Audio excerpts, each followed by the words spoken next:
মাহে রমাদানে এবারের বাজারে সবচেয়ে দামি এবং কাঙ্ক্ষিত জিনিসটি হলো লেবু, যেটি প্রতি পিস বেচা কেনা হচ্ছে 15 থেকে 20 টাকায়, কোথাও বা 25 টাকায়। যদিও বছরের অন্যান্য সময়ে লেবু বেচা কেনা হয়ে থাকে 2 থেকে 5 টাকায়। এর পরের স্থানে রয়েছে উচ্ছে, যার বেচা কেনা প্রতি কেজি 90 থেকে 120 টাকা। এছাড়াও রয়েছে মাটির নিচের আলু, যেটির কেজি রমাদানের পূর্বে 60 টাকা হলেও এখন সোনার হরিণ হিসাবে 100 টাকা ধরে রেখেছে। আরও একটি জনপ্রিয় ফল তরমুজ। বছরের অন্য সময় এর চাহিদা বা তেমন একটা মূল্যায়ন না থাকলেও রমাদানে যার কদর বেড়ে যায় দ্বিগুণ, যে কারণে 50 থেকে 100 টাকা পিসের তরমুজ ব্যবসায়ীরা 60 থেকে 70 টাকা কেজি দরে বিক্রি করে থাকে। অবশ্য বড় সাইজের একটি তরমুজ মেহেরপুর থেকে ব্যবসায়ীরা 300 থেকে 320 টাকায় কিনে বাজারে কেটে বিক্রি করলে 700 টাকায় বিক্রি করতে পারে, আর না কেটে 500 টাকায় অনায়াসে বিক্রি করা হয়ে থাকে। আর আমরা তা কেনার জন্য হুমড়ি খেয়ে পড়ি। আজকে তুলে ধরার চেষ্টা করব মেহেরপুরের গাংনী উপজেলার হিন্দা বাজারের চিত্র। যদিও এ বাজারে খুব কম সংখ্যক ক্রেতা বিক্রেতার উপস্থিতি পরিলক্ষিত হয়। সাধারণত হিন্দা, হিজলবাড়িয়া, কুলবাড়িয়া, মাইলমারি ও ভোমরদহ এলাকার কিছু লোকজন এখানে বাজার করে থাকে। আর ব্যবসায়ের অধিকাংশই হচ্ছেন মাইলমারি, হিন্দা, হিজলবাড়িয়া, ভোমরদহ ও তেঁতুলবাড়িয়া এলাকার।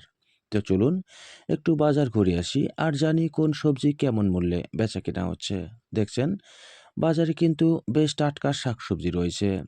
বাজার ঘুরে ব্যবসায়ীদের সাথে আলাপকালে জানতে পারি এখানে আলুর বেচা কিনা হচ্ছে প্রতি কেজি 20 থেকে 25 টাকা, মিষ্টি আলু 30 টাকা, মিষ্টি কুমড়া 30 টাকা, বেগুন 20 থেকে 40 টাকা, পেঁপে 40 টাকা, পাতাকপি 10 টাকা, গাজর 20 টাকা, কাঁচা কলা 25 থেকে 30 টাকা, পাকা কলা 20 থেকে 25 টাকা হালি, শিম প্রতি কেজি 30 টাকা, লাউ প্রতি পিস 20 টাকা, টমেটো প্রতি কেজি 10 থেকে 15 টাকা, লাল শাকের আটি প্রতিটি 10 টাকা, পালং শাক 10 টাকা, ধনিয়া পাতা 10 টাকা, কলমি শাক 5 টাকা, কাঁচামরিচ প্রতি কেজি 50 থেকে 60 টাকা, রসুন 80 টাকা, পেঁয়াজ 35 থেকে 40 টাকা এবং আদা বিক্রি হচ্ছে 130 টাকা কেজি দরে। এছাড়াও মাছের বাজারে প্রতি কেজি মাছ 160 টাকা থেকে 220 টাকা কেজি দরে বিক্রি হচ্ছে। ইফতারির বাজারে প্রতি গ্লাস আখের রস 20 টাকা, সিঙ্গাড়া ও চপ 10 টাকা, বড়া 200 টাকা কেজি দরে এবং জিলাপি বিক্রি হচ্ছে 160 টাকা দরে। আরও রয়েছে বিভিন্ন ধরনের মিষ্টি, যা পূর্বের দামেই বেচা কেনা হচ্ছে। জানিয়ে রাখি, ইন্দা বাজারে গড়ে উঠেছে কয়েকটি দোকান, যেখানে আপনার চাহিদা অনুযায়ী কিনতে পারবেন জুতা, স্যান্ডেল, শাড়ি, লুঙ্গি, গামছা সহ অন্যান্য বস্ত্র।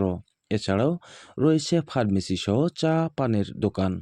দৈনিক আজকের বাংলা .net